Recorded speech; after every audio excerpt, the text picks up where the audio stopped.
So last class में sir हमने sir तो जो हमने कल स्टार्ट किया था, क्या पढ़ा था हमने? मैग्नेटिक फील्ड की वजह से इफेक्ट देखा था कि क्या इफेक्ट पड़ेगा चार्ज पार्टिकल के ऊपर जब हम किसी मैग्नेटिक फील्ड में उसको रखेंगे।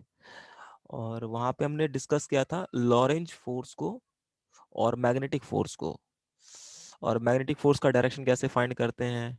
और दूसरा हमने देखा था कि वो किस टाइप का पाथ प्रोड्यूस करेगा कोई भी चार्ज पार्टिकल जब उसे हम मैग्नेटिक फील्ड के अंदर रखेंगे। और साइक्लोट्रॉन के बारे में हमने समझा था कि साइक्लोट्रॉन का क्या काम है और क्या हो सकता है। ओके, सो एक और एप्लीकेशन है जो हमने पढ़ा अभी तक, उसका एक और एप्लीकेशन है वेलोसिटी सेलेक्टर। एक डिवाइस होता है वेलोसिटी सेलेक्टर, वेलोसिटी सेलेक्टर। होता क्या है कि आप देखोगे जब न्यूक्लियर रिएक्शंस या किसी भी तरह का केमिकल रिएक्शंस होता है तो कुछ चार्ज पार्टिकल्स या कुछ आयंस वगैरह प्रोड्यूस होते हैं जो डिफरेंट डिफरेंट स्पीड से मूव कर रहे होंगे। लेट्स सपोज कोई भी न्यूक्लियर रिएक्शन हुआ तो न्यूक्लियर रिएक्शन होने पर क्या होता है, बहुत टाइप के पार्टिकल्स निकलते हैं, alpha particle, beta particle, gamma particle, बहुत सारे पार्टिकल्स निकलते हैं। बट उन सभी की जो स्पीड होती है वो क्या होती है, डिफरेंट डिफरेंट होती है। But our target is what to do, we have to select, किसी भी एक पार्टिकल को सिलेक्ट करना है और किसी भी एक स्पीड को हमें सेलेक्ट करना है कि I want to select any particular speed की। एक कोई भी चार्ज पार्टिकल है, बहुत सारे चार्ज पार्टिकल्स हैं न्यूक्लियर रिएक्शन के दौरान, बहुत सारे चार्ज पार्टिकल्स निकलेंगे, alpha particle, beta particle, gamma particle, gamma is not particle, alpha particle, beta particles और इलेक्ट्रॉन्स और भी कई सारे चार्ज पार्टिकल्स निकलते हैं। तो डिफरेंट डिफरेंट स्पीड से निकल रहे हैं। तो we want to select some velocity of a certain kind of particle. So we have a device name is velocity selector जिसका काम होता है velocity को select करना। So I want to show you, हाँ, देखते हैं इसको कैसा होता है। ये देख सकते हैं, ये हमारे पास जो ये डिवाइस दिख रहा है आपको, ये एक वेलोसिटी सिलेक्टर है और ये सोर्स है आपका जो कि चार्ज पार्टिकल प्रोड्यूस कर रहा होगा with different velocity. Okay, and we want to select this particle for certain velocity. So we use ऐसा डिफरेंट एप्लीकेशंस के लिए यूज करने के लिए हम लोग ऐसा काम करते हैं कि इसका यूज जो है बेसिकली डिफरेंट एप्लीकेशंस के लिए, कि हमें कोई चार्ज पार्टिकल को किसी भी मेटल के ऊपर या किसी भी बॉडी के ऊपर या किसी भी जगह पे स्ट्राइक करवाना है with specific velocity. So that time we use this kind of device. Let us suppose ये आपका सोर्स है या यहाँ पर ऐसा चीज है जिसकी वजह से न्यूक्लियर रिएक्शंस प्रोड्यूस हो रहा है, और इस न्यूक्लियर रिएक्शंस की वजह से यहाँ पर एक चार्ज पार्टिकल प्रोड्यूस हुआ और इसकी कुछ वेलोसिटी v है and I want to select this velocity. तो उसके लिए क्या होगा, तो ये डिवाइस कैसा है, अब देख सकते हो यहाँ पर दो टर्मिनल बना रखा है, ये दो प्लेट है, इन दोनों प्लेट्स के बीच में से निकलेगा ये चार्ज पार्टिकल।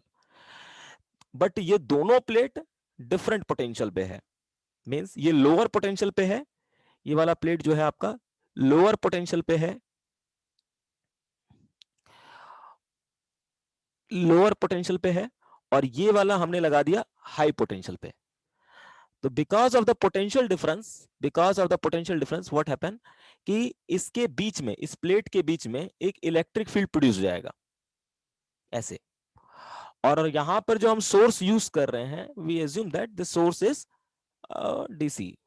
ओके, तो यहां पर जो इलेक्ट्रिक फील्ड होगा वो भी क्या होगा, कांस्टेंट होगा और यूनिफॉर्म होगा। ओके, तो अगर यूनिफॉर्म है और कांस्टेंट है इधर की तरफ, और एक मैग्नेट लगा रखा है हमने जिसकी वजह से ये मैग्नेटिक फील्ड जो है अंदर की तरफ है, मैग्नेटिक फील्ड जो है अंदर की तरफ है, इस मैग्नेट की वजह से, किसी भी मैग्नेट की वजह से मैग्नेटिक फील्ड अंदर की तरफ है। तो यानी ये जो चार्ज पार्टिकल एक्चुअली एंटर कर रहा है, कहने मेरा समझाने का रीजन, ये एक चीज इस डिवाइस को लेने का रीजन ये है कि हम अगर पहले कल हम लोगों ने पहले पढ़ा था कि यदि सिर्फ मैग्नेटिक फील्ड होगा और उसके अंदर अगर कोई चार्ज पार्टिकल वी वेलोसिटी के साथ एंटर होगा तो उसके साथ क्या होगा। बट मैं ये क्या कहता हूं कि अगर हमारे पास जो स्पेस है, अगर वहां पर इलेक्ट्रिक फील्ड भी है और मैग्नेटिक फील्ड भी है, अगर ऐसे स्पेस में यदि कोई charge particle with v velocity के साथ एंटर करता है तो उसके साथ क्या होता है, ये हमें देखना है। ठीक है, यानी ये both field are present, electric field and magnetic field both are present, and this charge particle enter with some velocity in both field. So what happen with the charge particle. Okay, so now यहां पर अगर आप देखो तो magnetic electric field इधर की तरफ है, इलेक्ट्रिक फील्ड इधर की तरफ है और मैग्नेटिक फील्ड अंदर की तरफ है। Means electric field and magnetic field both perpendicular, both perpendicular. यहां पे मैंने इलेक्ट्रिक फील्ड और मैग्नेटिक फील्ड को एक दूसरे के परपेंडिकुलर लिया है। और ये जो चार्ज पार्टिकल वी वेलोसिटी के साथ एंटर कर रहा है, it is also perpendicular to both electric field as well as magnetic field. Okay, so velocity of a charge particle, of a charge particle perpendicular to both electric field and magnetic field. So what happened with this charge? Okay, so you can see कि अगर जैसे ये charge particle आपका electric field के अंदर enter करेगा, electric field के अंदर एंटर करेगा, लेट सपोज इसका वेलोसिटी इधर की तरफ v है, तो इसके ऊपर इलेक्ट्रिक फोर्स लगना स्टार्ट होगा क्योंकि इसके ऊपर चार्ज है q, और इलेक्ट्रिक फील्ड इधर की तरफ है तो इस पे फोर्स लगेगा जो कि एक इलेक्ट्रिक फोर्स होगा, वो इधर की तरफ लगेगा q इंटू ई। उसी तरह से ये मैग्नेटिक फील्ड के अंदर चार्ज पार्टिकल एंटर कर रहा है और इसकी कुछ वेलोसिटी है, और ये जो वेलोसिटी है मैग्नेटिक फील्ड के परपेंडिकुलर है।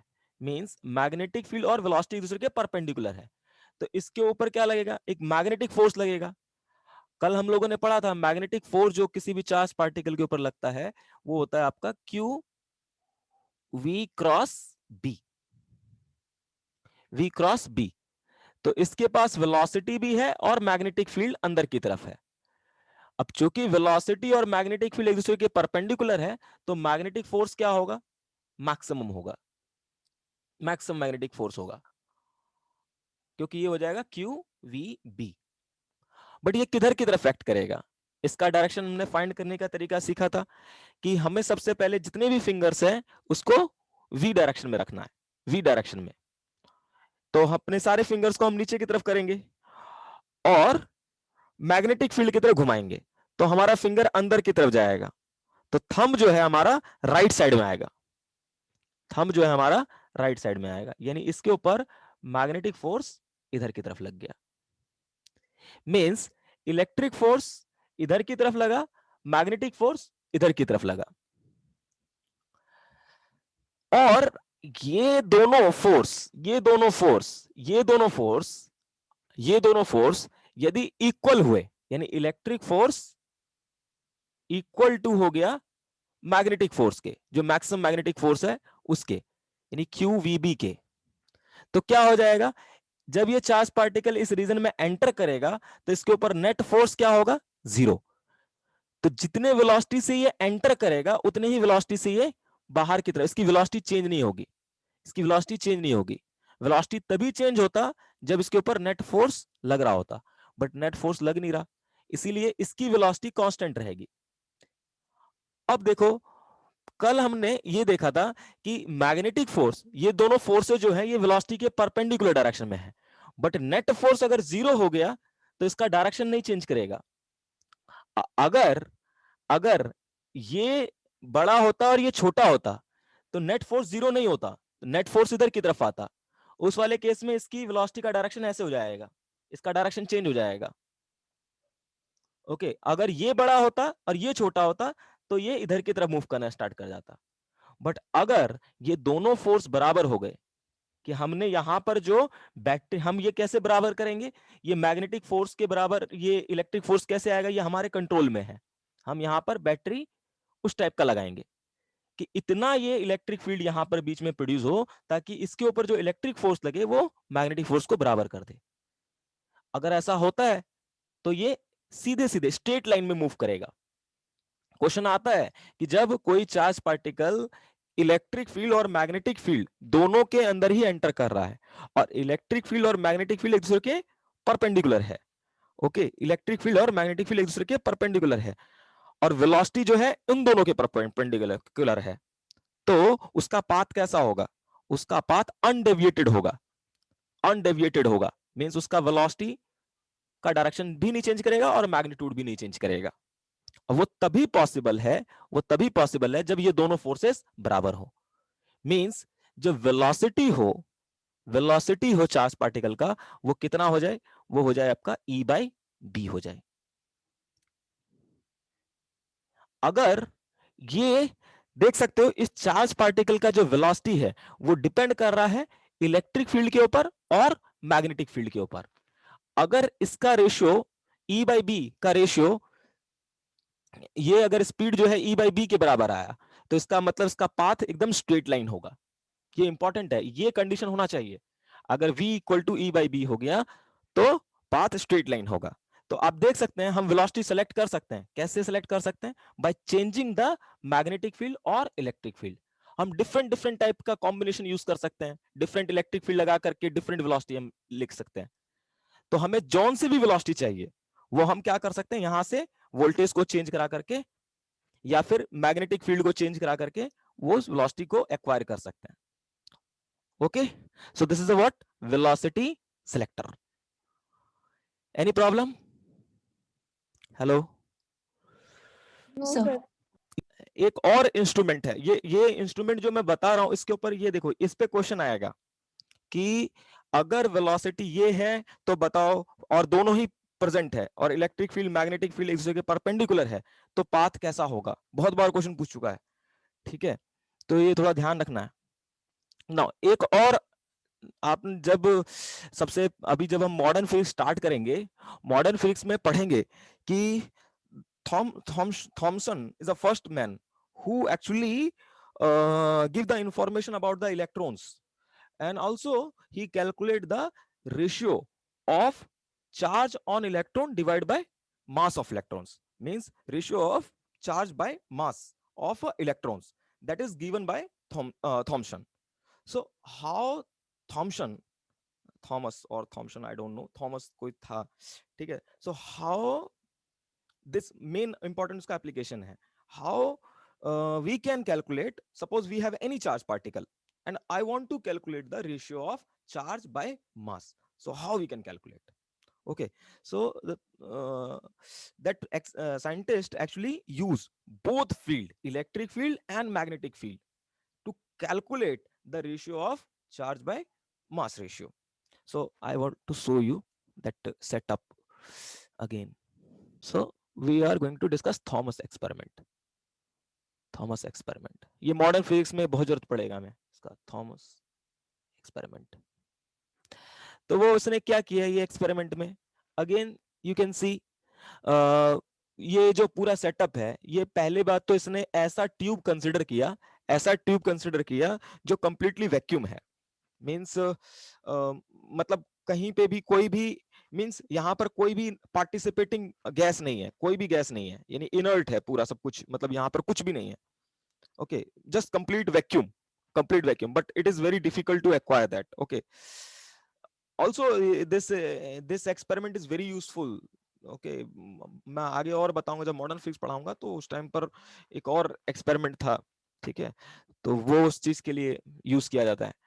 फिलहाल समझिए यहां पर कोई भी पार्टिसिपेटिंग मींस कोई भी एयर या फिर कोई भी किसी भी टाइप का गैस नहीं है इस पूरे ट्यूब के अंदर। Okay, this is the tube, और यहां पर हमने क्या लगा रखा है, ये हो गया हमारा एक कैथोड और दूसरा हमारा यहाँ पे एनोड, मींस इसको हम बैटरी से कनेक्ट कर देते हैं, बैटरी से कनेक्ट कर रहे हैं, ये हो गया बैटरी से हमने इसको कनेक्ट किया है, तो ये हमारा कैथोड है, ये वाला कैथोड है, और ये वाला जो है दोनों डिस्क ये एनोड है। ओके, कैथोड और एनोड दोनों है।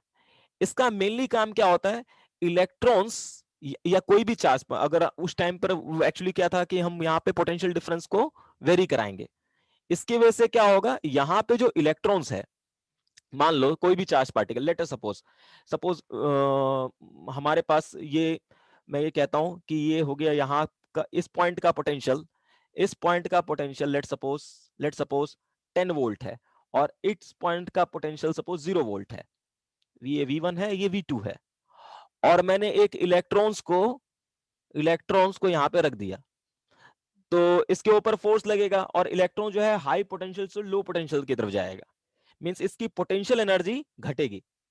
जब ये चार्ज पार्टिकल यहां से यहां पे जाएगा, इस हाई पोटेंशियल से लो पोटेंशियल, क्योंकि इलेक्ट्रिक फील्ड इधर की तरफ होगा, तो इसके ऊपर इलेक्ट्रिक फोर्स इधर की तरफ लगेगा, जिसके वजह से ये हाई पोटेंशियल से लो पोटेंशियल पे जाएगा।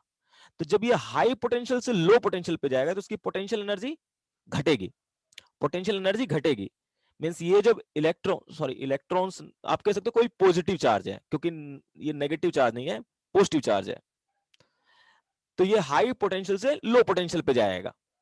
वहीं पर अगर ये इलेक्ट्रॉन्स होता, तो ये लो पोटेंशियल से हाई पोटेंशियल पे आएगा, लो पोटेंशियल से हाई पोटेंशियल पे आएगा, मींस इसका पोटेंशियल घटेगा, पोटेंशियल एनर्जी घटेगा, कोई भी चार्ज पार्टिकल उसका पोटेंशियल एनर्जी घटेगा। तो जब पोटेंशियल एनर्जी घटेगा, that energy convert into something, some kind another kind of energy, and that is what, kinetic energy. Let's suppose ये पॉजिटिव चार्ज यहां से यहां गया, तो इसका पोटेंशियल घटेगा, and that potential energy delta U equal to क्या होगा, q into delta V, change in potential into charge, and that energy converted into what, kinetic energy of charge particle, mass of charge particle into velocity.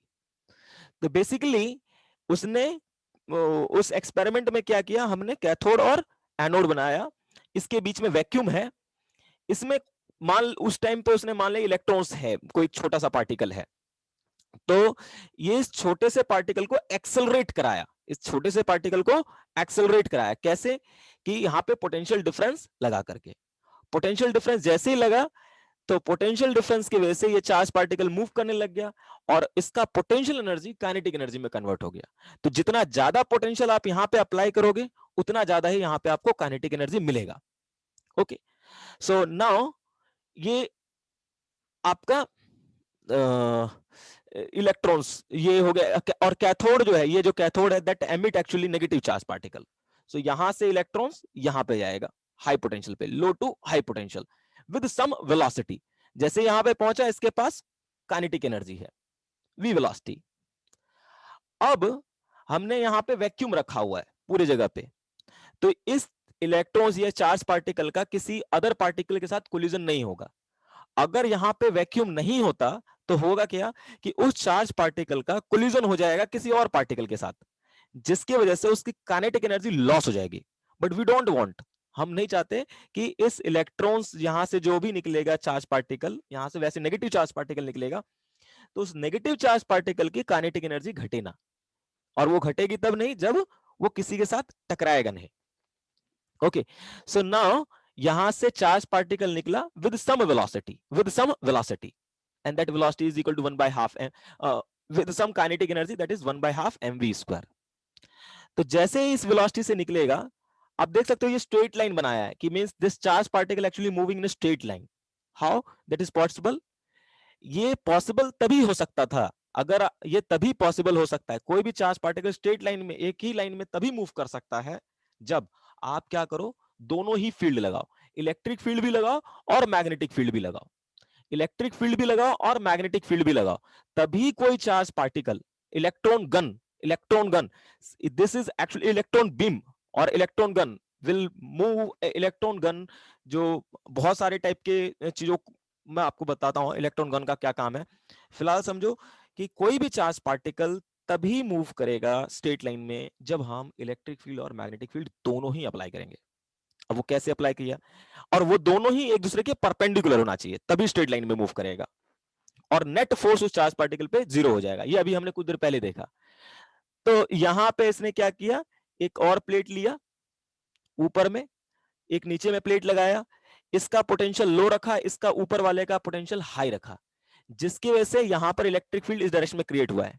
ये जो pink line दिख रहा है आपको नीचे की तरफ, और इधर दो मैग्नेट लगा दिया, ये हो गया आपका नॉर्थ पोल और ये हो गया साउथ पोल, जिसकी वजह से मैग्नेटिक फील्ड इधर की तरफ डेवलप हुआ। सो इलेक्ट्रिक फील्ड और मैग्नेटिक फील्ड एक दूसरे के परपेंडिकुलर हो गया, और हम इस इलेक्ट्रिक फील्ड को कंट्रोल कर सकते हैं। ओके, और वो कंट्रोल इसलिए करेंगे ताकि वो जो इलेक्ट्रिक फोर्स लगेगा चार्ज पार्टिकल के ऊपर वो मैग्नेटिक फोर्स के बराबर आ जाए। तो जैसे ऐसे होगा तो ये चार्ज पार्टिकल यहां से निकलेगा विद हाई वेलोसिटी के साथ, और यहां पर जाकर के यहां पर जाकर के यहां पे जाकर के टकराएगा। ये स्क्रीन लगा हुआ था, ठीक है, कुछ स्क्रीन लगा होता है जिसके ऊपर बहुत हाई स्पीड से जो चार्ज पार्टिकल टकराएगा, so that energy, kinetic energy convert into light energy, तो ये ग्लो हो जाता है, यहां पर ग्लो दिखता है। तो दैट इज व्हाट 1/2 mv², ये काइनेटिक एनर्जी थी इस चार्ज पार्टिकल के पास। और यहां पर इसने इस तरह से सेटअप किया कि वेलोसिटी v, अभी हमने देखा था जब दोनों म्यूचुअली परपेंडिकुलर होगा और force, net force on charge particle 0 हो जाएगा, तो वेलोसिटी जो होगी चार्ज पार्टिकल की, वेलोसिटी जो होगी चार्ज पार्टिकल की, वो हो जाएगी आपकी 1 मिनट, ये हो जाएगी velocity v, v is a velocity that is equal to e by m, e by, sorry, e by b, e by b, e by b, e by b, e by b। अगर आप यहां पर ये value put करोगे, q into delta v is equal to 1/2 m into v के बदले e by b का whole square. और यदि मान लीजिए इलेक्ट्रॉन्स था, ये जो एक्सेलरेट कर रहा है इलेक्ट्रॉन्स है, तो इलेक्ट्रॉन्स के ऊपर चार्ज जो होता है, कुछ होगा charge, that is e, that is e। So e by m, e by m is equal to क्या आ जाएगा, e स्क्वायर अपॉन में 2m, sorry 2b square, 2b square, 2b square upon delta v। So we can actually, यहां पर देखिए, आप ये जो इलेक्ट्रिक फील्ड अप्लाई कर रहे हो, यहां पे जो इलेक्ट्रिक फील्ड आप अप्लाई करोगे और जो वोल्टेज आप अप्लाई करोगे, यू कैन कैलकुलेट। यहां पे जो मैग्नेटिक फील्ड अप्लाई करोगे, यू कैन ऑल्सो कैलकुलेट। और यहां पे जो हम बैटरी लगा रहे हैं, यहां पे जो चार्ज पार्टिकल को एक्सेलरेट कराने के लिए वोल्टेज वोल्टेज लगा रहे हैं, that we can also calculate. So we know all those things, so we can calculate the ratio of charge by mass, ratio of charge by mass, ratio of charge by mass, that is e square upon 2b square upon delta v, where ध्यान रखना है delta v is the voltage, voltage और potential difference, potential difference to accelerate the charge particle, charge particle. So we can calculate the e by m ratio. The same principle used in electron beam machining. Electron beam machining means अगर आपको कोई metal का plate है, उसको काटना है, okay, you want to cut the metal plate, तो metal का प्लेट कट, वैसे उसका प्रिंसिपल थोड़ा अलग है बट सिमिलर है इसका। तो अगर सपोज आपको मेटल का प्लेट कट करना है, तो मेटल का प्लेट तभी कट होगा, चाहे तो आप कन्वेंशनली हाथ से वो आरी लेकर के काटो, ठीक है, या फिर कोई मशीन वगैरह यूज करो तो कटेगा। बट इफेक्टिवली अगर मैं चाहता हूं कि बहुत अच्छे से और सही ढंग से कटे, then we use electron beam machining to cut the metal. वहां पर भी हम क्या करते हैं, इलेक्ट्रॉन्स को बहुत हाई वेलोसिटी से मूव कराते हैं, और जब वो हाई वेलोसिटी से मूव करता है और मेटल के किसी एक पर्टिकुलर पॉइंट के ऊपर जाकर के टकराता है, और बहुत सारे इलेक्ट्रॉन्स ऐसे ही टकराते रहते हैं, तो बहुत वो जो काइनेटिक एनर्जी होती है इलेक्ट्रॉन्स के पास, वो कन्वर्ट हो जाती है, बहुत हाई काइनेटिक एनर्जी से उसके साथ टकराएगा, जिसकी वजह से उस मटेरियल के जो एनर्जी है वो काइनेटिक थर्म टेम्परेचर जो है बढ़ जाता है, जिसकी वजह से वो कटना स्टार्ट हो जाता है, ठीक है। वो that is a same principle, uh, what we say that on Thomas experiment, electron beam machining. So basically this is a what to calculate the charge by mass ratio. Okay, mass mass spectrometer, spectrometer. इसका basically आपने chemistry में नाम सुना होगा।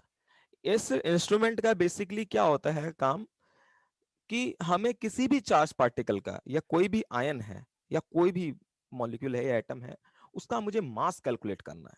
उसका मुझे मास करना है, मींस बहुत छोटा सा पार्टिकल है, उस पार्टिकल का मुझे मास करना, बट चार्ज पार्टिकल है, तो मास कैसे कैलकुलेट किया जाएगा?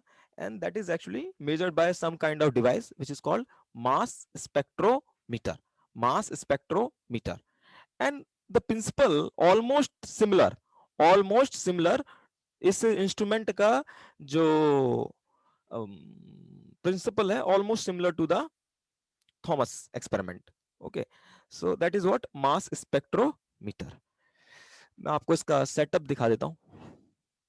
मास स्पेक्ट्रोमीटर, अगेन वही प्रिंसिपल है। ये सोर्स है जो हाई वेलोसिटी, कुछ वेलोसिटी से यहां से चार्ज पार्टिकल को निकालेगा, और यहां पर इसमें थोड़ा डिफरेंस ये होता है कि ये जो यहां पे आप जो दो प्लेट यूज कर रहे हो, ये हाई पोटेंशियल पे होगा, ये लो पोटेंशियल पे होगा। ये हाई पोटेंशियल पे होगा, लो पोटेंशियल पे होगा, और यहाँ पे मैग्नेटिक फील्ड भी है, इलेक्ट्रिक फील्ड भी है।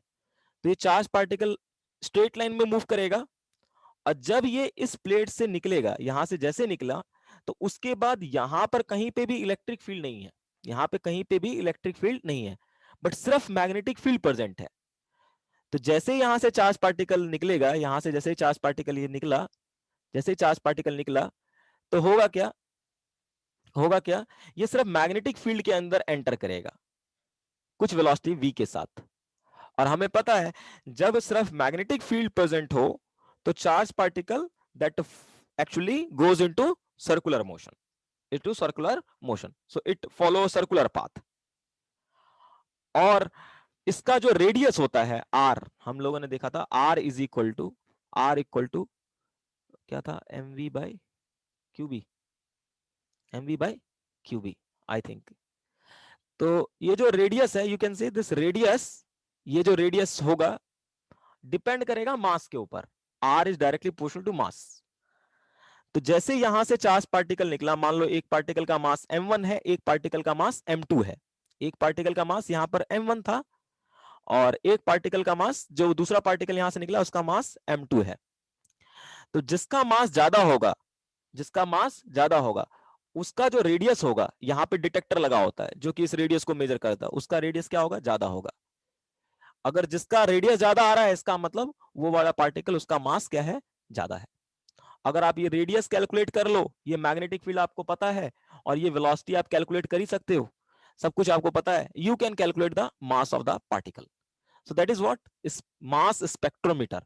बेसिकली इसका यूज क्या होता है, to measure the to measure और to calculate the mass of charge particles. So these are the some instrument which work on the same principle, cyclotron. Okay, so but यहाँ पर electric field और magnetic field दोनों का ही combination use कर रहे हैं हम लोग। नेक्स्ट टॉपिक, इसमें किसी को दिक्कत है, कुछ कुछ पूछना है यहां तक up to this? Electric electric force, sorry, not electric force, magnetic force, I'm sorry, magnetic force magnetic force on current carrying wire. Again, it is very very important, very important. Current carrying wire. So let us try to understand. Suppose we have a metal conductor, suppose we have a conductor or conducting wire. Okay, so suppose we have a conducting wire. So in this conducting wire, we know that we have charge, free electrons, free electrons, free electrons, free electrons. So as we connect as we connect this by external source.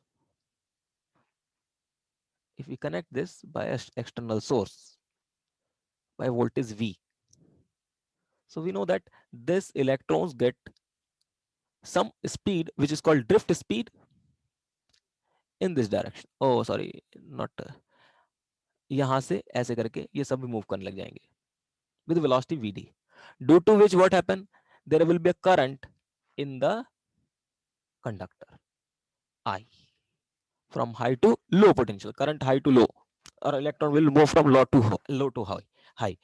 तो हम इसको ऐसे समझते हैं, हम ये जो current का डायरेक्शन है वो high potential to low potential है.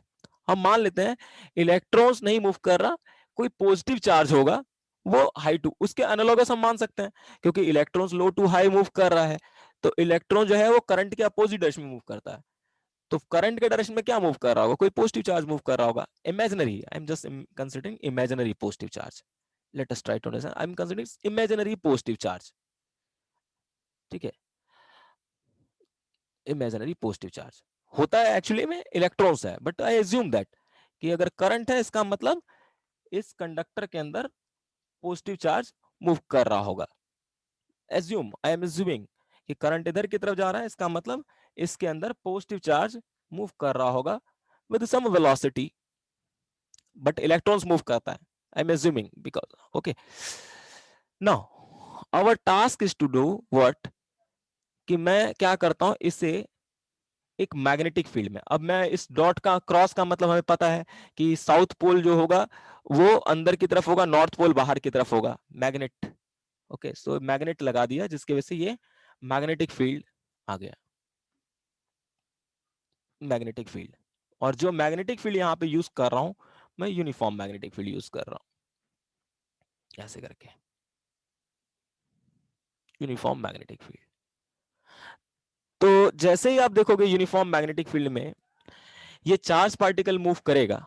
अगर एक चार्ज पार्टिकल मूव करा, let suppose E, let suppose E है इसके ऊपर चार्ज ई,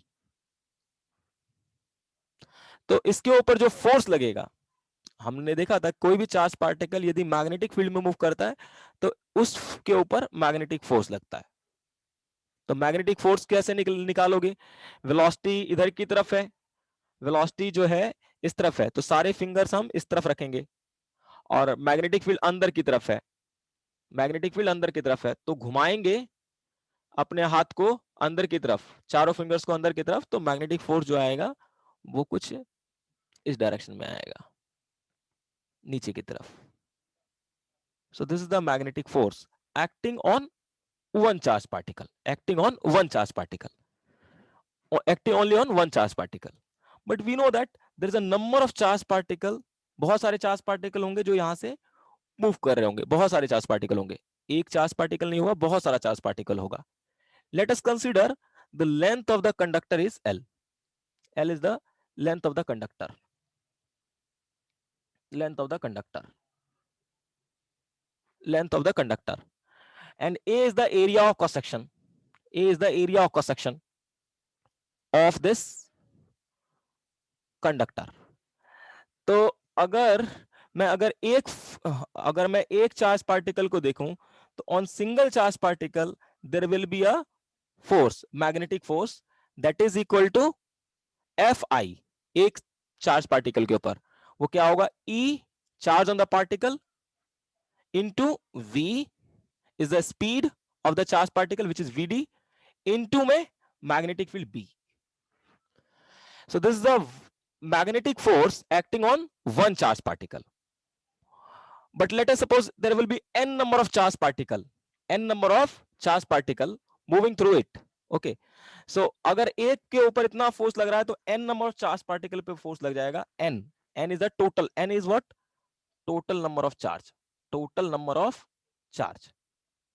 तो उसके ऊपर जो फोर्स लगेगा दैट इज सभी चार्ज पार्टिकल के ऊपर जो फोर्स लगेगा, अगर मैं सभी के ऊपर फोर्स निकालूं, सभी के ऊपर, तो नेट मैग्नेटिक फोर्स जो आ जाएगा आपका n into E into we D into d. अब हमें पता है कि हम इस n को ये कैपिटल एन को लिख सकते हैं number of charge per unit volume per unit, sorry ये small N, I am sorry, small N हमने पढ़ा था, it is a property of material which is equal to total number of charge per unit volume. So total number of charge is equal to charge density, इसको हम लोग कहते थे charge density, charge density. So charge density n into v is the volume of this conductor is what, area of cross section into length of this conductor. So if you put all those things here, so n into e into vd, okay, into में a into में l into में b. So ये force लग रहा था एक charge particle के अंदर, और ऐसे कई सारे चार्ज पार्टिकल होंगे, सभी के ऊपर फोर्स लग रहा होगा, और सभी पे फोर्स जो लगेगा वो नीचे की तरफ लग रहा होगा, सभी के ऊपर, सभी के ऊपर नीचे की तरफ, सभी चार्ज पार्टिकल को फोर्स नीचे की तरफ लग रहा होगा. तो यदि मैं नेट फोर्स देखूं, नेट फोर्स यानी अगर हम समझे कि अगर हमारे पास ये कंडक्टर है, उसके ऊपर नेट फोर्स क्या होगा, क्योंकि सभी चार्ज पार्टिकल के ऊपर फोर्स नीचे की तरफ ही लग रहा है, तो नेट फोर्स जो होगा इस पूरे कंडक्टर के ऊपर नीचे की तरफ ही लगेगा. This is the F net which is magnetic force. क्यों? क्योंकि सभी चार्ज पार्टिकल के ऊपर जो फोर्स लग रहा है वो नीचे की तरफ ही लग रहा है, तो सभी को हम ऐड कर देंगे, then we get net force on conductor, net magnetic force on conductor, this is equal to this. Now number charge density into charge on electron into vd, drift velocity into area of cross section, we know this is the current, so net magnetic force acting on the conducting wire when it placed into a magnetic field, that is equal to what, I into L into B, where L is what, length of the conductor, I is the current, and B is the magnetic field. So if any conductor, very important, if any conductor, any conducting wire which carries some current placed into magnetic field, it experienced a force which is magnetic force, that is equal to I into L into B, I into L into B. Okay, यहां पर एक चीज है कि आप देख सकते हो कि force is actually vector, force is a vector quantity, force क्या है आपका, वेक्टर है, it is a vector quantity, and B is also vector quantity, B is a vector quantity. But यहां पे फोर्स का डायरेक्शन हमें कैसे मिला, ये जो फोर्स का डायरेक्शन मिल रहा है वो कैसे मिल रहा है, हम अपने सारे थम्स को ड्रिफ्ट वेलोसिटी के अलोंग रख रहे हैं, मींस अलोंग द करंट रख रहे हैं, हम अपने सारे फिंगर्स को अलोंग द करंट डायरेक्शन में रख रहे हैं, और जब उसको हम अंदर की तरफ घुमा रहे हैं, मैग्नेटिक फील्ड के डायरेक्शन में घुमा रहे हैं, तो मैग्नेटिक फोर्स नीचे की तरफ आ रहा है. ओके, मींस यहां पर ये जो हम क्या कर रहे हैं, जो वेलोसिटी है उस डायरेक्शन में, वेलोसिटी के डायरेक्शन में अपने सारे फिंगर्स को रख रहे हैं और मैग्नेटिक फील्ड के डायरेक्शन में घुमा दे रहे हैं, तो थंब नीचे की तरफ आ रहा है. तो लेंथ जो है, अब ये लेंथ जो है, क्योंकि वेलोसिटी जो है वेक्टर क्वांटिटी है, तो अगर कोई चार्ज पार्टिकल यहां से यहां पर मूव करेगा तो उसका डिस्प्लेसमेंट क्या होगा, एल ही होगा, तो L is a displacement, so which is also a vector quantity. और उस वेक्टर के अलोंग अपने सारे फिंगर्स को रखने के बाद यदि हम अंदर की तरफ घुमा रहे हैं तो मैग्नेटिक फोर्स नीचे की तरफ आ रहा है, इसका मतलब हम क्या कर रहे हैं, यहां पे क्रॉस प्रोडक्ट कर रहे हैं, किसका, किसके साथ किसका, L क्रॉस B कर रहे हैं.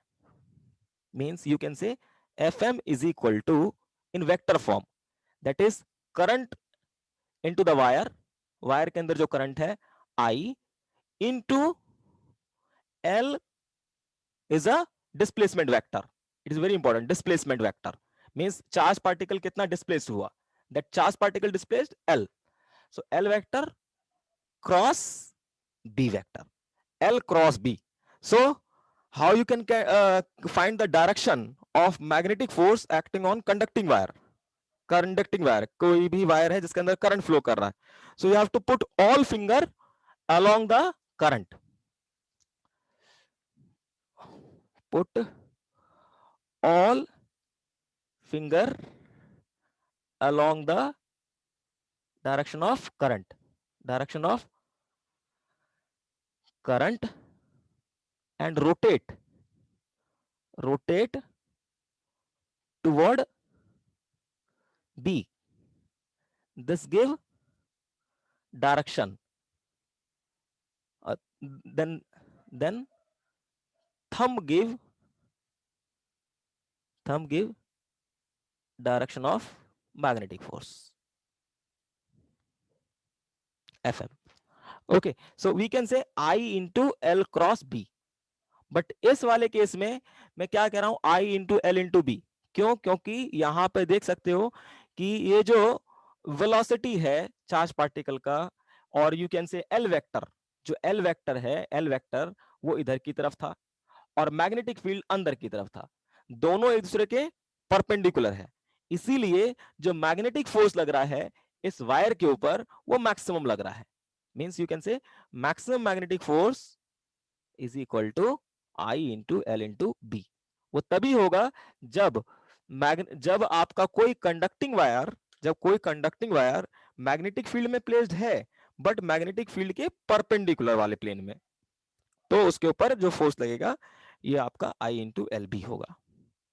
डायरेक्शन के लिए और एक बार देख सकते हो, मैं यहां पे डायरेक्शन जो बता रहा हूं राइट हैंड स्क्रू रूल से बता रहा हूं, क्योंकि हमें सिर्फ क्रॉस प्रोडक्ट निकालना आता है.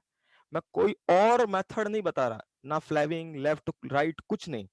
उससे क्या होगा, क्वेश्चन गलत हो जाएगा. सिंपल सा तरीका है, अपने फिंगर्स को एल वेक्टर के डायरेक्शन में रखना है, यानी जिस डायरेक्शन में वेलोसिटी है, ड्रिफ्ट वेलोसिटी है, उस डायरेक्शन में रखोगे. ये जिस डायरेक्शन में करंट है, सिंपल जिस डायरेक्शन में करंट है उस डायरेक्शन में रख करके अपने थम्स को अपने फिंगर्स को अंदर की तरफ घुमाओगे तो थंब जाएगा आपका नीचे की तरफ.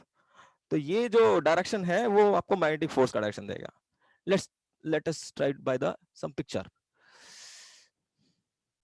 देखिए ये है ना, इस वाले केस में ये आपका कंडक्टिंग वायर है, ये कंडक्टिंग वायर है जिसके अंदर करंट इधर की तरफ फ्लो कर रहा है. तो जिस डायरेक्शन में करंट फ्लो कर रहा है उसी डायरेक्शन में आपका एल वेक्टर होगा. एल वेक्टर उसी डायरेक्शन में होगा जिस डायरेक्शन में करंट होगा. अब मान लो मैग्नेटिक फील्ड इधर की तरफ है, मान लो मैग्नेटिक फील्ड इधर की तरफ है, मैग्नेटिक फील्ड इधर की तरफ है. तो अगर मैग्नेटिक फील्ड इधर की तरफ है और आपको चाहिए मैग्नेटिक फोर्स का direction, so what you have to do, you have to put your all fingers on the I vector इस डायरेक्शन में and rotate toward the B, magnetic field की तरफ घुमा दो. तो जो थंब है आपका ये देगा मैग्नेटिक फोर्स, ये देगा magnetic force. Correct? Yes sir. ये ओके. ये तो जो मैंने आपको बताया कि एक स्ट्रेट कंडक्टर है, मतलब ये एक वायर है जो कि स्ट्रेट है, वायर एक स्ट्रेट वायर है और वो मैग्नेटिक फील्ड में रखा हुआ है. तो आपने आप बता दोगे इजीली, है सिंपल कि भाई फोर्स जो लगेगा उसके ऊपर आई इंटू एल इंटू बी लगेगा. बट लेट अस सपोज मैं ऐसा कहता हूं कि हमारे पास यूनिफॉर्म मैग्नेटिक फील्ड है. सी अभी तक मैंने जहां जो भी मैंने पढ़ाया उसमें यूनिफॉर्म मैग्नेटिक फील्ड रखा है. मैग्नेटिक फील्ड यूनिफॉर्म है, very important, uniform magnetic field है. अब इस फील्ड के अंदर लेट अस सपोज मैं क्या करता हूं, एक वायर को रखता हूं, बट वायर का जो शेप है कुछ ऐसा है.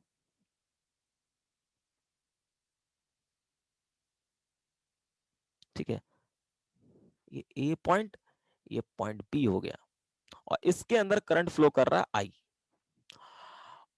आई करंट ऐसे करके फ्लो कर रहा है. And I want to calculate the force acting on this, acting on this wire, acting on this wire, कि इसके ऊपर मैग्नेटिक फोर्स कितना लगेगा.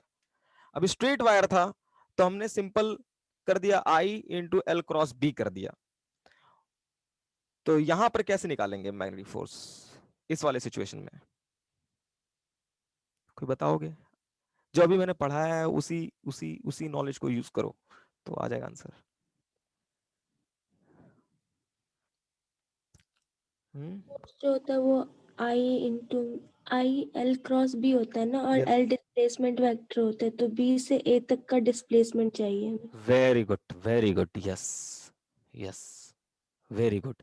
मीन्स हम क्या करेंगे, इससे इसको कनेक्ट कर देंगे, तो ये जो है आपका एल वेक्टर हो जाएगा, displacement vector, A B vector, sorry B से है ना, तो बी से, तो बी ए वेक्टर, बी से ए की तरफ जा रहे हैं, so B A, B A means अगर कोई आर्बिट्रेरी शेप का ऑब्जेक्ट जो है और कंडक्टिंग वायर अगर मैग्नेटिक फील्ड में रखा हुआ है, तो उसके ऊपर जो मैग्नेटिक फोर्स होगा that is equal to I into A B A cross cross B vector. अच्छा, डायरेक्शन कैसे निकालोगे, बताओ डायरेक्शन क्या होगा?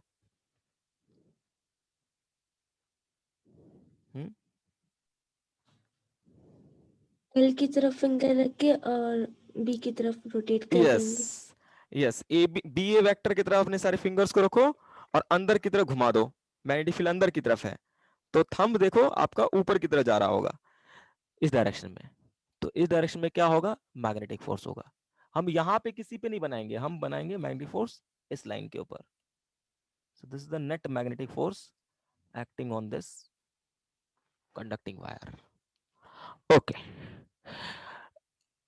वन क्वेश्चन मोर, कि यदि इसी यूनिफॉर्म मैग्नेटिक फील्ड के अंदर, ये यूनिफॉर्म मैग्नेटिक फील्ड है और इसके अंदर हमने क्या किया, एक वायर रखा, सर्कुलर वायर रखा, मींस ये मैंने वायर रख दिया और इसके अंदर करंट फ्लो कर रहा है I, then what is the force acting on this wire, what is the force acting on this wire?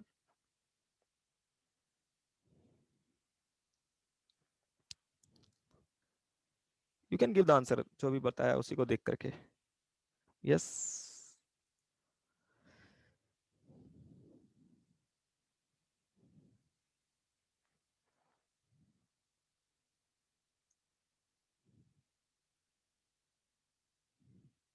बताओ, अगर कोई कंडक्टिंग वायर है जो कि एक पूरा लूप फॉर्म कर रहा है, उसे आपने यूनिफॉर्म मैग्नेटिक फील्ड में रख दिया, तो उसके ऊपर मैग्नेटिक फोर्स कितना लगेगा?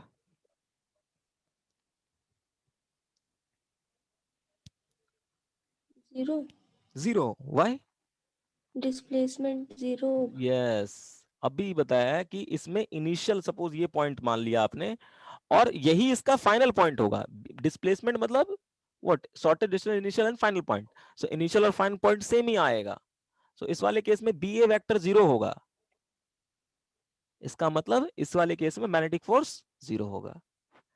तो ये वेरी वेरी इंपॉर्टेंट कंक्लूजन, कि यदि हम किसी भी क्लोज करंट कैरिंग वायर को, closed carrying current carrying wire को यूनिफॉर्म मैग्नेटिक फील्ड के अंदर, क्वेश्चन आया हुआ नीट के अंदर या फिर किसी एग्जाम में, किसी भी क्लोज करंट कैरिंग वायर को यूनिफॉर्म यूनिफॉर्म मैग्नेटिक फील्ड के अंदर, यूनिफॉर्म मैग्नेटिक फील्ड के अंदर रखते हैं, तो उसके ऊपर net net magnetic force, net magnetic force वो क्या आएगा, जीरो आएगा, नेट मैग्नेटिक फोर्स जीरो आएगा। जीरो आएगा।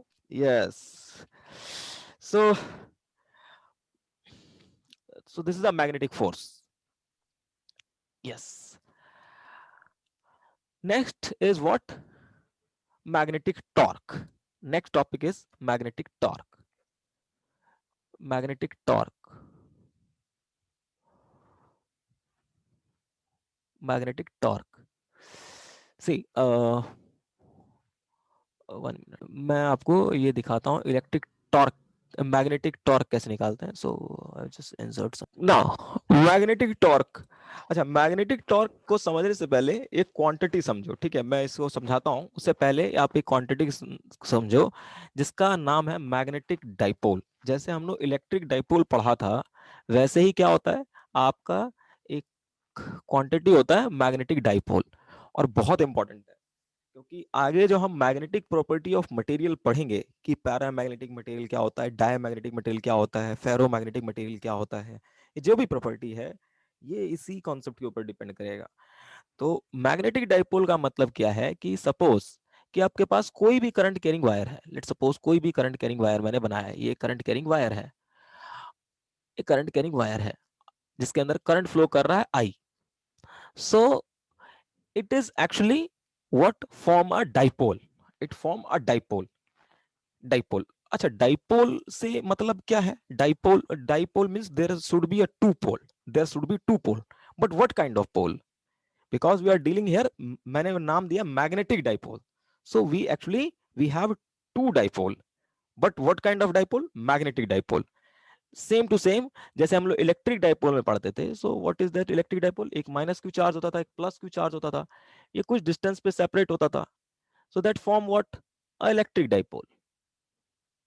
Electric dipole. Same to same अगर कोई करंट कैरिंग वायर है, that form magnetic dipole. You will understand when we deal the Biot-Savart law and we know that how magnetic field is produced. Okay, that time you will understand how any current carrying circular closed wire, okay, that is behave like a magnetic dipole. Means this wire actually produce what? Produce magnetic field. Produce magnetic field. You will see this thing. This any closed carrying current carrying wire, any current carrying wire, पहले दिन भी मैंने बताया था कि any current carrying wire produce magnetic field. So this will produce magnetic field. Okay, ये इसमें current है आपका, ऐसे करके आप एंटी क्लॉकवाइज डायरेक्शन में अपने हाथ को घुमाओ, एंटी क्लॉकवाइज डायरेक्शन में घुमाओगे तो करंट एंटी क्लॉकवाइज डायरेक्शन में है, इस कॉइल के अंदर ऐसे करके एंटी क्लॉकवाइज डायरेक्शन में है. तो इस जब भी कोई भी वायर के अंदर करंट फ्लो करता है then it produce magnetic field. और इसमें जो मैग्नेटिक फील्ड प्रोड्यूस होगा, अपने हाथ को एंटी क्लॉकवाइज डायरेक्शन में घुमाओ तो थंब के डायरेक्शन में मैग्नेटिक फील्ड प्रोड्यूस होगा, कुछ इस टाइप से, इस वायर की वजह से, इस करंट कैरिंग वायर की वजह से मैग्नेटिक फील्ड प्रोड्यूस होगा. ये हम लोग जब बायोट-सावर्ट लॉ पढ़ेंगे तो उसके बाद उसको डिस्कस करेंगे. ऐसे करके प्रोड्यूस होगा मैग्नेटिक फील्ड. तो अब आपको पता है कि मैग्नेटिक फील्ड जो है वो साउथ नॉर्थ से निकलता है और साउथ में घुसता है. तो अगर मैग्नेटिक फील्ड मैंने ऐसे करके बनाया है, इसका मतलब इस तरफ क्या हो गया? एक पोल हो गया which is north pole, behave like a north pole, this side behave like a north pole, and this side behave like a south pole. So means this loop, current carrying loop, behave like a magnetic dipole which have two poles, north and south, north and south. So but जैसे electric dipole होता था, electric dipole we know that electric dipole is a vector quantity, it is from negative charge to positive charge, P2, this is negative to positive. Same to same, that is actually a magnetic dipole. Okay, so this is also uh, from north to south pole. North to south pole means in this direction, in this direction, in this direction we have magnetic dipole और उसको हम लोग mu से represent करेंगे. And this is what our vector quantity which is from north to south. And how you can calculate the direction? Simple, using the right hand screw rule. Right hand screw rule. Any current carrying closed wire, very important, मैं closed loop की बात कर रहा हूं. Any closed loop, okay, that produce magnetic field, that produce magnetic field, and that form a dipole. Okay, so that is actually called magnetic dipole. Magnetic dipole. Magnetic dipole. So magnetic dipole like electric dipole में हम लोग लिखते थे P vector is equal to Q, charge on the dipole, or D is the distance between the dipole.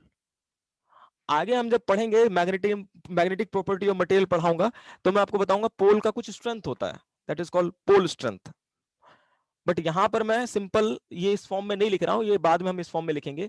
अभी समझिए कि हम magnetic field dipole को ऐसे डिफाइन करेंगे. Mu vector is equal to current carry into the wire.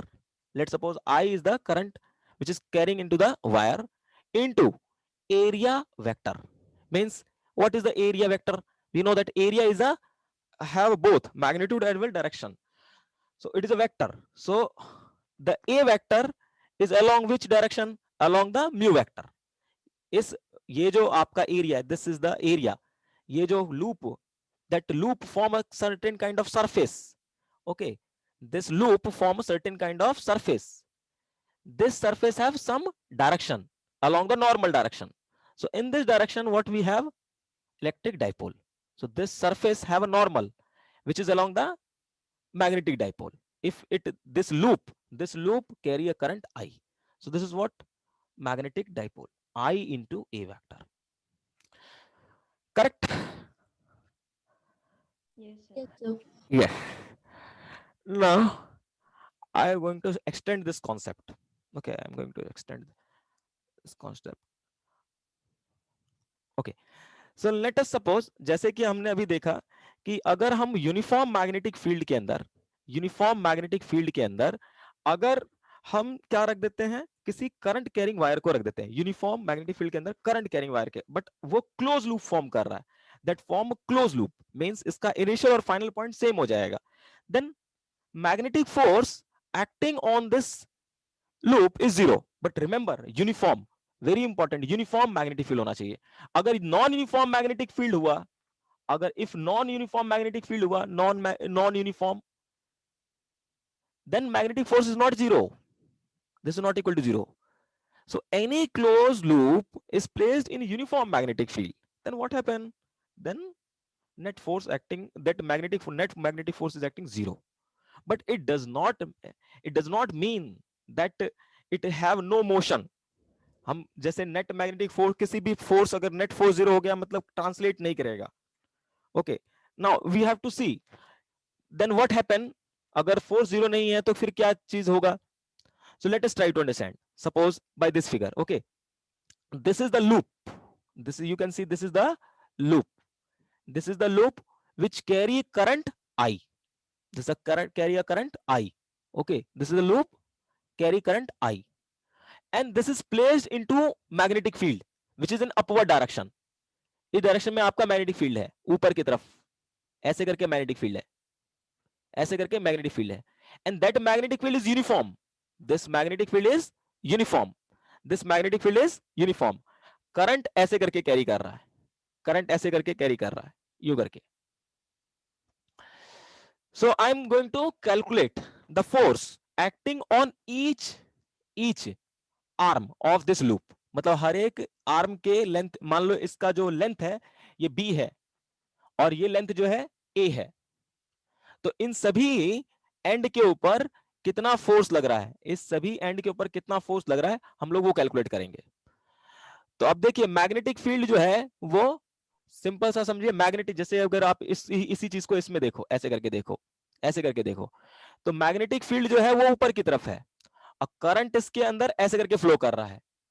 तो magnetic field और जो करंट है मींस एल वेक्टर होगा, ये जो एल वेक्टर होगा वो करंट के डायरेक्शन में होगा, तो इनके बीच में जो एंगल है वो 90 डिग्री है. तो उसके ऊपर जो मैग्नेटिक फोर्स लगेगा, you can calculate the magnetic force. Magnetic force that is equal to I into L cross B, L cross B. So I into L cross B. तो L आपका इधर की तरफ है और मैग्नेटिक फील्ड ऊपर की तरफ है, तो अपने L के डायरेक्शन में अपने सारे फिंगर्स को रखो और मैग्नेटिक फील्ड की तरफ घुमाओ, तो फोर्स देखो, मैग्नेटिक फोर्स इधर की तरफ आएगा, मैग्नेटिक फोर्स इधर की तरफ आएगा. सो this is the direction on which, इसके ऊपर जो इस वाले लेंथ के ऊपर, इतने से लेंथ के ऊपर जो मैग्नेटिक फोर्स लगेगा वो इधर की तरफ लगेगा. सेम टू सेम नीचे वाला कंसीडर करो, नीचे वाला. तो नीचे वाले में देखो करंट इधर की तरफ फ्लो कर रहा है, करंट इधर की तरफ फ्लो कर रहा है, करंट इधर की तरफ फ्लो कर रहा है, करंट इधर की तरफ फ्लो कर रहा है, और मैग्नेटिक फील्ड ऊपर की तरफ है. तो आई के डायरेक्शन में अपने सारे फिंगर्स को रखो और मैग्नेटिक फील्ड के डायरेक्शन में घुमाओ ऊपर की तरफ, तो मैग्नेटिक फोर्स जो आएगा वो बाहर की तरफ आएगा, मैग्नेटिक फोर्स बाहर की तरफ आएगा. और ये जो फोर्स होगा, ये force again F equal to इस वायर का लेंथ, ये वायर का लेंथ क्या है, मान लो A है, this is the length A. तो A is a length, current I flow कर रहा है इनटू में B. तो ये मैग्नेटिक फोर्स लगा इसके ऊपर, A length is A, I is the current, B is the magnetic field इधर की तरफ. उतना ही फोर्स देखो इस पे लगेगा क्योंकि इसका लेंथ भी क्या है, A है. तो ये फोर्स आएगा यहां पर magnetic force that is equal to I into A into B. So you can see again, एक फोर्स इधर की तरफ लग रहा है, एक फोर्स इधर की तरफ लग रहा है, दोनों एक दूसरे के बराबर है, but acting in opposite direction. So net force is along this along this direction is 0. इसके ऊपर नेट फोर्स 0 आया. सेम टू सेम अगर आप इसी चीज को इस तरह से करो, ऐसे करके, तो अगेन देख सकते हो कि मैग्नेटिक फील्ड ऊपर की तरफ, मैग्नेटिक फील्ड ऊपर की तरफ, और करंट जो है ऐसे करके फ्लो कर रहा है, करंट ऐसे करके फ्लो कर रहा है, करंट ऐसे करके फ्लो कर रहा है. और ये मान लो लेंथ कितना है, बी है, ये लेंथ बी है. तो यदि आप इस वाले वायर के ऊपर मैग्नेटिक फोर्स निकालोगे, तो मैग्नेटिक फोर्स आएगा, वो किधर की तरफ आएगा, करंट इधर की तरफ फ्लो कर रहा है, मैग्नेटिक फील्ड ऊपर की तरफ है, फोर्स इधर की तरफ आएगा. उसी तरह से इसके ऊपर निकालोगे, इस वाले वायर के ऊपर निकालोगे, तो मैग्नेटिक फोर्स इधर की तरफ आएगा. मींस इस लूप को अगर आपने यूनिफॉर्म मैग्नेटिक फील्ड के अंदर रखा, तो नेट फोर्स क्या आएगा, 0 आएगा, नेट फोर्स 0 आएगा, नेट फोर्स 0 आएगा. ओके, नेट फोर्स 0 आएगा. बट ये जो फोर्सेस एक्ट कर रहे हैं, आप यहां पर जो इंपॉर्टेंट नोट करने वाली बात जो है, कि ये जो फोर्स एक्ट कर रहा है, मैग्नेटिक फोर्स, क्या ये एक पॉइंट के ऊपर एक्ट कर रहा है, क्या ये फोर्स एक पॉइंट के ऊपर एक्ट कर रहा है, मुझे बताओ. नहीं, अलग अलग पॉइंट पे एक्ट कर रहे हैं. अलग पॉइंट पे एक्ट कर रहा है. क्या ये दोनों बराबर हैं, नहीं, अब दोनों बराबर ही तो बराबर है. है. इधर की तरफ जो फोर्स लग रहा है बराबर ही तो है ना, बराबर है ना. यस. यस. तो यानी आप याद करो, मैंने आपको कपल पढ़ाया था, कपल, कपल कपल क्या था, कि दो, रोटेशन करवाते हैं. रोटेशन के अंदर पढ़ाया था कि दो फोर्स लगता है, अपोजिट डायरेक्शन में लगता है, इक्वल होता है, बट एक पॉइंट के ऊपर नहीं लगता है. तो इसकी वजह से क्या होगा, उसकी वजह से क्या होगा, इसके अंदर रोटेशन प्रोड्यूस हो जाएगा. Okay, you can see that will be rotate, that will be rotate. क्यों, क्योंकि ये फोर्सेस एक पॉइंट के ऊपर नहीं लग रहा. अब रोटेट हो रहा है, इसका मतलब there will be some torque, and that torque is your magnetic torque. That is what your magnetic torque. Correct. Yes sir. Yes. तो इसी चीज को मैं यहां पर, अगर आप इसको समझो, तो यहां पर देखिए, ये जो आपका ये जो लेंथ है वो a है. ये मैग्नेटिक फोर्स जो लगा, जो मैग्नेटिक फोर्स लगा हमने निकाला m, मैग्नेटिक फोर्स जो निकाला हमने, Fm is equal to I into A into B. ये एक वायर के ऊपर लगा था, उतना ही फोर्स इधर की तरफ लग रहा था. इन दोनों के बीच का डिस्टेंस, इन दोनों फोर्स के बीच का डिस्टेंस क्या है, b है, b है. इन दोनों फोर्स का डिस्टेंस कितना है, b है. तो आपको पता होगा, कपल हमने पढ़ा था. कपल का मतलब क्या होता था, कि late us suppose you have a body, और यहां पे फोर्स लगा F इधर की तरफ, और एक फोर्स लगा F इधर की तरफ, और इनके बीच का डिस्टेंस हो गया मान लो d, d is the distance. तो जो टॉर्क लगता था इसके ऊपर, जो कपल एक्ट होता था, कपल ऐसे करके जो एक्ट करता था, जो टॉर्क लगता था, that is equal to what, force, ये जो फोर्स लग रहा है, फोर्स इनटू डिस्टेंस, इनके बीच का डिस्टेंस. ये मैंने इलेक्ट्रिक टॉर्क में भी बताया था, डिस्टेंस. तो ये जो मैग्नेटिक फोर्स है वो इतना लग रहा है, और इन दोनों फोर्स के बीच का डिस्टेंस कितना है, b है. तो इस वाले लूप के ऊपर, इस वाले लूप के ऊपर जो टॉर्क लग रहा होगा, इसके ऊपर जो टॉर्क लग रहा होगा, magnetic torque, torque magnetic torque, that is equal to what, I into, ये हो गया force, force into distance, small b. Okay, any problem. Yes sir. No sir. Yes. So this force, this torque, ये जो torque है आपका, this torque, magnetic torque, equal to, you can say I is a current A into B, into में capital B. Now we know this thing, A into B, A into B is the product of side. ये A है, ये B है. तो अगर इन दोनों को multiply करोगे, then you get the area of this surface, area of this surface, area of this surface. So we have a surface area. This is what, I into A into B. And you know this is what, this is your, अभी मैंने बताया आपको magnetic dipole, अभी मैंने बताया आपको magnetic dipole. Magnetic dipole equal to what, I into, यहाँ पे हमने देखा था that is equal to I into A. So this is your magnetic dipole, mu into b. But we know this magnetic dipole is a vector quantity and b is also vector quantity, and we get torque, which is also vector quantity. So what is the torque? Can we write this torque equal to mu cross b, mu cross b, like electric torque. Electric torque में हम लोगों ने पढ़ा था P cross E. Okay, same to same mu cross B, magnetic dipole cross B product आप निकाल सकते हो. जैसे अगर मुझे सपोज मुझे निकालना हो कि इसके ऊपर टॉर्क किस डायरेक्शन में एक्ट कर रहा है, तो देखिए मैग्नेटिक फील्ड ऊपर की तरफ है, मैग्नेटिक फील्ड ऊपर की तरफ है, और इसके अंदर करंट देखो इधर की तरफ फ्लो कर रहा है, ऐसे करके करंट फ्लो कर रहा है क्लॉकवाइज एंटी क्लॉकवाइज यू करके. तो देख सकते हो ये जो आपका दिख रहा है आपको डायरेक्शन, ये जो डायरेक्शन दिख रहा है ये किसका डायरेक्शन है? इलेक्ट्रिक सॉरी मैग्नेटिक डाइपोल का. ये मैग्नेटिक डाइपोल हो गया, मैग्नेटिक डाइपोल इधर की तरफ आ गया और मैग्नेटिक फील्ड ऊपर की तरफ हो गया.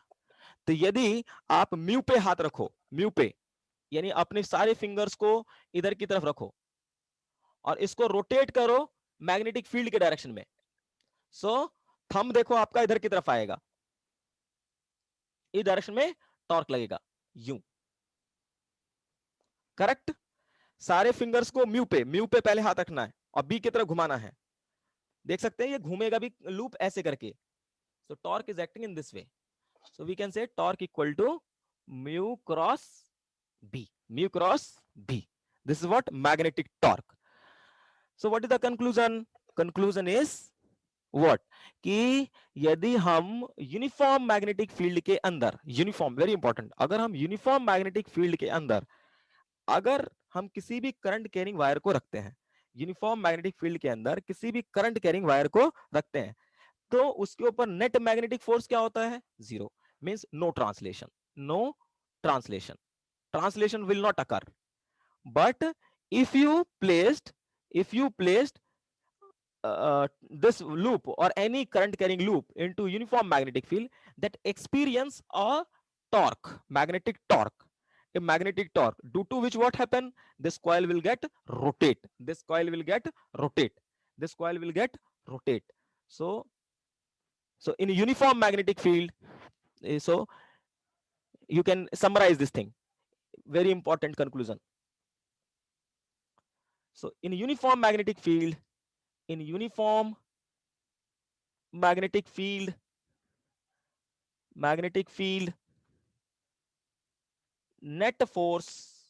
magnetic force is zero, but net torque is equal to mu cross B. But if in case of this magnetic field, whatever we use here, magnetic field is suppose that what it is what? Non-uniform. For non-uniform NEET में पूछा जा सकता है और पूछा गया होगा, मैंने देखा नहीं है, याद भी नहीं मुझे. Non uniform magnetic field, that is in this case magnetic force भी जीरो नहीं होगा और मैग्नेटिक टॉर्क भी जीरो नहीं होगा. Yes. Any problem? Question come, why we study this magnetic torque? Because if we can see there is a certain kind of device like a galvanometer, main important चीज paper में आता है, galvanometer और electric motor, galvanometer और electric motor is actually based on this principle. Electric motor और जो आपका galvanometer है ये सेम प्रिंसिपल पे, इसी मैग्नेटिक टॉर्क के प्रिंसिपल के ऊपर वर्क करता है. मींस कि अगर आप किसी भी यूनिफॉर्म मैग्नेटिक फील्ड के अंदर किसी भी करंट कैरिंग कॉइल को रखते हो तो उसके ऊपर टॉर्क लगता है जिसकी वजह से वो रोटेट करता है. अब हम आगे देखेंगे कि इलेक्ट्रिक मोटर कैसे काम करता है और आपका गैल्वेनोमीटर कैसे काम करता है. तो इससे पहले एक और इंपॉर्टेंट चीज है, that is what magnetic potential energy. Magnetic potential energy. अच्छा एक चीज मुझे बताओ, क्या मैं यहां पर ये magnetic potential energy term define कर सकता हूं इस जगह पर? नहीं, पोटेंशियल एनर्जी किसके लिए डिफाइन, पोटेंशियल एनर्जी कब डिफाइन किया जाता है, जब, कब डिफाइन किया जाता है? What is the definition of potential energy? What is the definition of potential energy?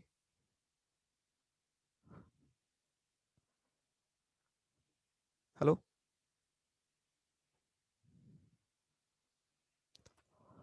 Hello? Yes sir. हाँ, मैग्नेटिक पोटेंशियल एनर्जी की डेफिनेशन क्या, सॉरी, पोटेंशियल एनर्जी की डेफिनेशन क्या है?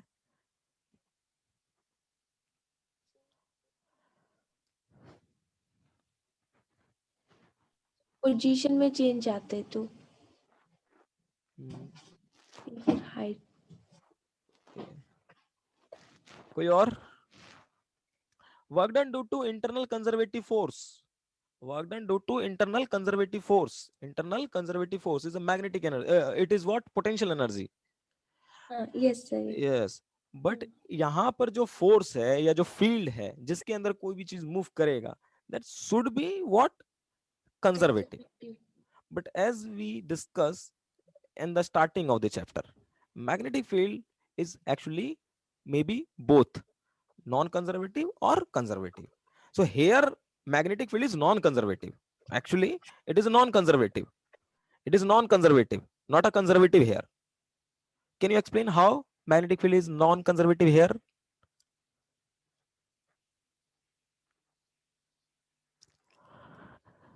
Okay, so you can see one thing. अभी हमने अभी कुछ दिन देर पहले पढ़ा कि अगर ये मैग्नेटिक फील्ड है, इसके अंदर अगर चार्ज पार्टिकल मूव कर रहा है, ओके, सो अगर कोई चार्ज पार्टिकल मूव करता है, अब हम दे सकते हैं आंसर कि नॉन कंजर्वेटिव क्यों है।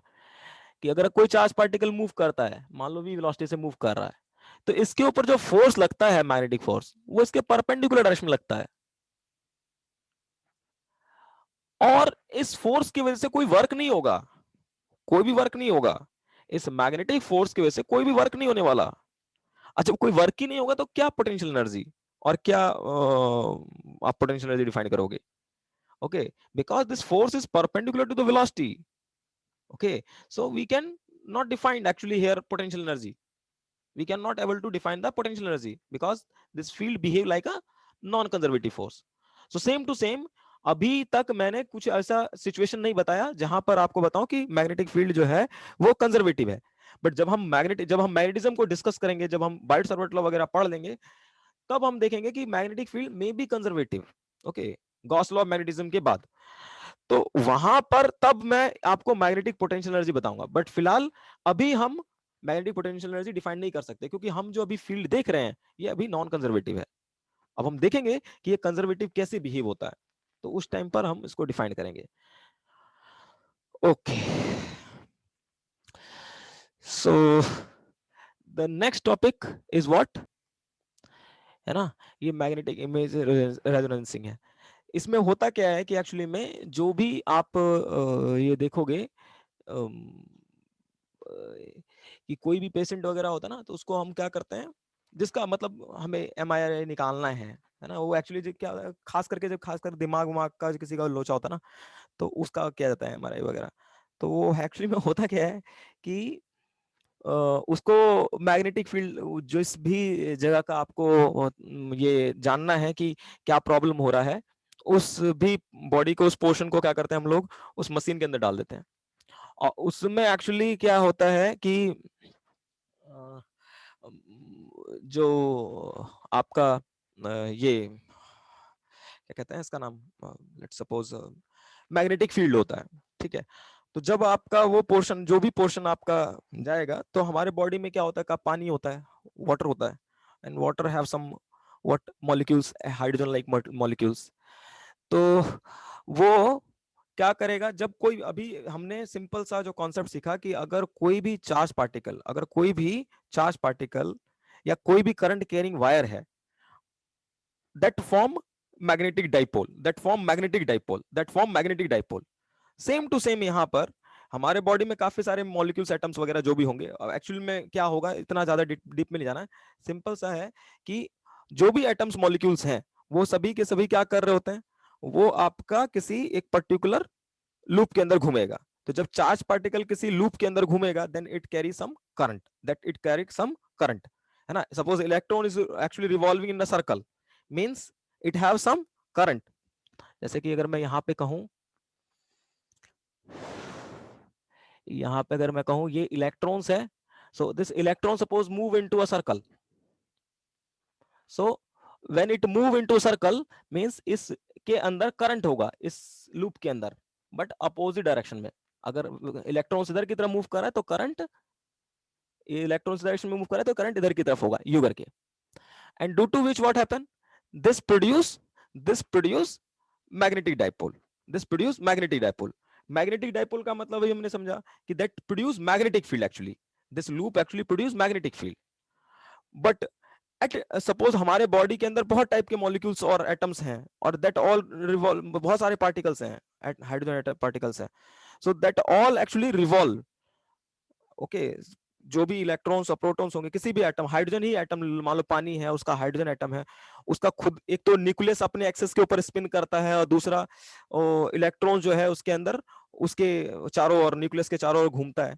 तो उसके वजह से क्या होता है, मैग्नेटिक फील्ड प्रोड्यूस होता है।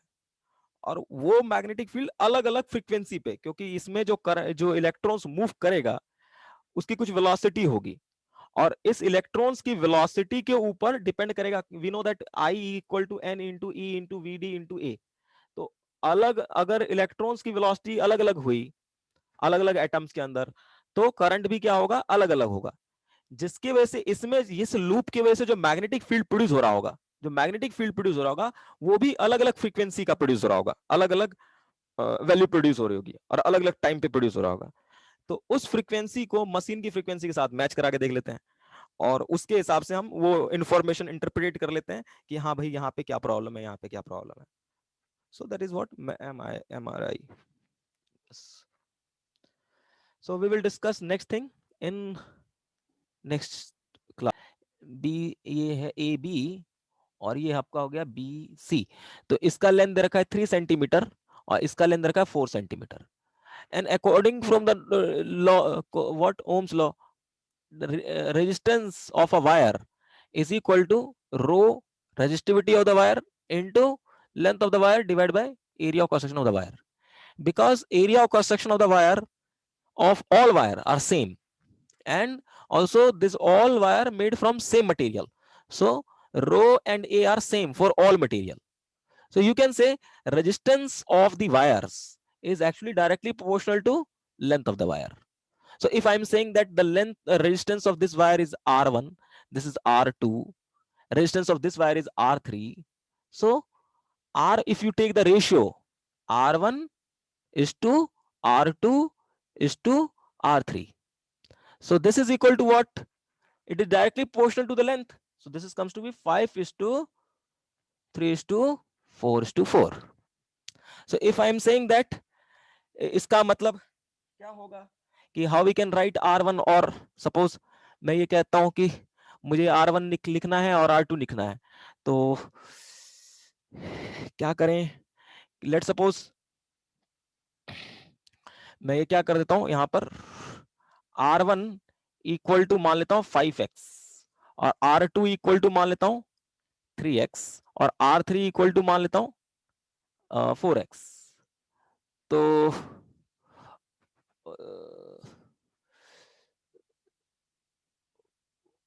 है ना, क्योंकि अगर इस सब का रेशियो निकालोगे तो 5 3 into 5 is to 3 is to 4 ही आएगा, करेक्ट है? Any yes sir. प्रॉब्लम? हाँ। Yes sir.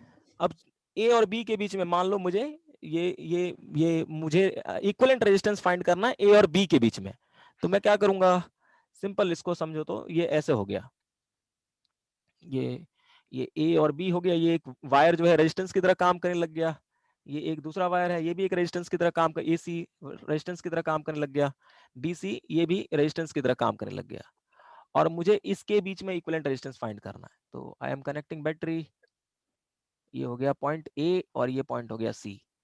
तो ये हो गया मान लो R1, ये हो गया आपका R2 ये हो गया R3। तो इक्विवेलेंट रेजिस्टेंस इस वाले केस में क्या आएगा, R इक्विवेलेंट, ये दोनों सीरीज में है एंड देन इसके बाद ये पैरेलल में आ जाएगा। तो सीरीज में होता है तो क्या हो जाता है R1 प्लस R3, और फिर पैरेलल में हो जाएगा किसके साथ, R2 के साथ। तो हम क्या करेंगे, R2 into R3 plus R1 divide by R2 plus R3 plus R1. So this is what equivalent. Now you put all values. So this is the equivalent resistance when you across A or C. A or C. So this is equal to R2 is equal to 3x and R3 plus R1 is 9x. Divide by 3, 8, 8 और 12x. So x to x cancel हो गया और ये आपका आ जाएगा 3 एकम 3, 3 चौक 12, so 9 by 4x। उसी तरह से बी और सी के इसी तरह से ए सी के बीच में निकाल लो, फिर बी सी के बीच में निकाल लो और उसके बाद उसका रेशियो लेकर लो। तो रेशियो निकालोगे तो एक्स एक्स कैंसिल हो जाएगा, आंसर आ जाएगा। Okay okay sir. Yes and in on the same, ये जो प्रिंसिपल पे है क्वेश्चन, वही प्रिंसिपल पे ये क्वेश्चन है कि suppose a ring of made of resistance, पूरा रेजिस्टेंस दे रखा है वायर का, पूरा इस पूरा जो दे रखा है उसका रेजिस्टेंस दे रखा है 12 ओम। अब आपने क्या किया, आपको ए और बी पॉइंट, यहाँ पे 2 पॉइंट है ए और बी, ए और बी, और आपसे पूछा है कि जो करंट होगा, मतलब at which A and B so in figure at which the current carrying the conductor should be connected to the resistance of R of sub circuit between this okay means इसमें कितना current जा रहा है, इसमें कितना current जा रहा है, ये आपको निकालना है। ओके टोटल रेजिस्टेंस दे रखा है, तो अगर आप इसको करो तो सिंपल सा क्वेश्चन है वैसे भी। ये जैसे इसका ये जैसे ये आपका वायर हो गया और यहाँ पे आपने 2 पॉइंट कंसिडर किया और यहाँ से आपने क्या किया, एक बैटरी लगा दी यूं करके। ओके तो देखो ये जो पोर्शन है, ये जो पोर्शन है, ये जो पोर्शन है, so it behave like a resistor, one register, मान लो इसका रेजिस्टेंस R1 होगा, और ये वाला जो पोर्शन है ये एक दूसरा रेजिस्टेंस की तरह वर्क करेगा R2। और आपको लग ही रहा होगा कि इन दोनों रेजिस्टेंस के बीच में जो पोटेंशियल डिफरेंस है वो सेम है, मींस ये दोनों किस में है, पैरेलल में है, पैरेलल में है। तो इसमें करंट अगर I1 जा रहा है, इसमें करंट I2 जा रहा है, तो हमें I1 और I2 फाइंड करना है। तो हमारा आराम से टोटल रेजिस्टेंस हमें पता है R, और ये रेजिस्टेंस भी गिवन ही है। R1 आपको यहाँ पर देखो, ये जो पोर्शन मतलब यहाँ पे बोला है between the point equal to 8 ohm, means किसी का 8/3 ओम दे रखा होगा, किसी का अगर एक का 8/3 ओम है, देखो ये जो टोटल रेजिस्टेंस दे रखा है, टोटल रेजिस्टेंस R नोड दे रखा है 12 ओम, और एक का दे रखा है मान लो R2, ये दे रखा है 8/3 ओम। तो इसका रेजिस्टेंस कैसे निकालोगे, चूंकि ये पैरेलल में है, तो यू कैन से 1/R node equal to 1/R1 plus 1/R2। ऐसे करोगे तो आपका यहां से इसका रेजिस्टेंस आ जाएगा, यहां से R1 निकल जाएगा। तो जैसे ही R1 निकल गया, R1 निकल गया, R2 हमें पता है, तो इसमें कितना करंट फ्लो कर रहा है, इसमें कितना करंट फ्लो कर रहा है, हम इजीली निकाल सकते हैं। पहले हम टोटल करंट निकालेंगे और इसका रेशियो पूछा होगा तो इजी है, I1/I2 इक्वल टू क्या हो जाएगा, क्योंकि पोटेंशियल डिफरेंस सेम है, तो V equal to I into R होता है, तो पोटेंशियल डिफरेंस सेम हो गया तो current is inversely proportional to resistance, so I1/R1, यहाँ पे R2 आएगा। So you can calculate the ratio of I1/I2। Okay sir length का रेशियो निकालना है शायद, हाँ L1/L2। ओके तो L1/L2 निकालना है, तो R2/R1 निकल गया ना आपका, R2/R1 यहां से निकाल सकते हो, तो ये आ जाएगा L2/L1, है ना, resistance directly proportional to what, length. ठीक है। ओके एनी मोर प्रॉब्लम, एक और और एक क्वेश्चन क्वेश्चन, था ग्राफ वाला। हाँ ग्राफ वाला, वो क्या क्वेश्चन था, क्वेश्चन क्या था,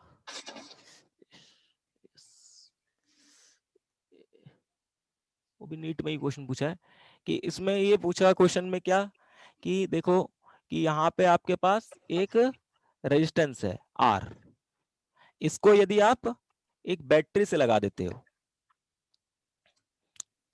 ओके, जिसका वोल्टेज क्या है V है, और इसका मान लो इंटरनल रेजिस्टेंस स्मॉल r है, तो इसके अक्रॉस मींस अगर मैं ये पॉइंट ए कह रहा हूं, ये पॉइंट बी कह रहा हूं, इसके अक्रॉस जो वोल्टेज है, इसके अक्रॉस जो वोल्टेज है यानी वी ए बी, और ये जो रेजिस्टेंस आप यूज कर रहे हो आर, इसके बीच में ग्राफ बनाना है। यही ग्राफ क्वेश्चन था।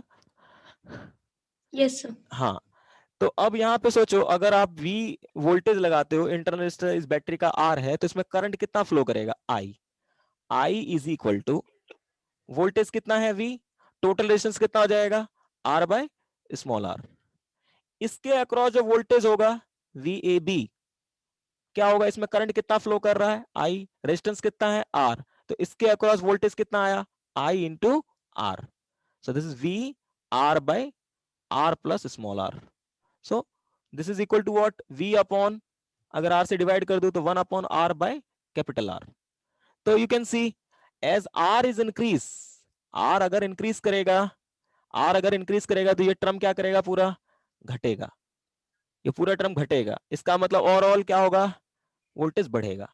मींस अगर हम इस रेजिस्टेंस को बढ़ाते जाएंगे, रेजिस्टेंस को बढ़ाते जाएंगे, अगर मैं वोल्टेज, ये मेरा दे रखा है R, और ये मेरा पोटेंशियल हो गया इसके अक्रॉस VAB, तो जैसे मैं R को बढ़ाऊंगा, R को बढ़ाऊंगा, voltage across this is also increase, voltage will increase, but ये क्या है, इनवर्सली प्रोपोर्शनल है, यू कैन से 1 बाय ई समथिंग आया है, तो ग्राफ कुछ ऐसा बनेगा।